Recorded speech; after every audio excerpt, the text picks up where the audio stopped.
పావని గారు. పాపారావు గారు. తినే మా ఆవిడ, మీకు పరిచయం చేద్దామని తీసుకొచ్చాను.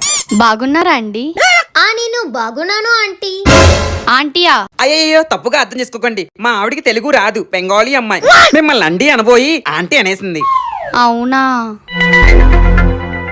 మీది కుక్క? మాదేనండి కుక్క. నాది మా భర్తగాడికి చాలా సార్లు చెప్పింది మనము కూడా ఒక కుక్కని ఉంచుకుందాము అని. నీ దుంపదగా, అది ఉంచుకుందాం కాదు, పెంచుకుందాం. మీది కుక్క అన్నము తినడము అయినట్టుంది, వెళ్ళి దాని మూతి నాకండి. నన్నే మూతి నాకమంటావే? భర్తగాడు. భర్తగాడు, క్షమించండి, మూతి కడగండి అనబోయి నాకండి అనేసింది. తెలుగు రాదు కదా, ఈ ఒక్కసారికి ఏమి అనకండే.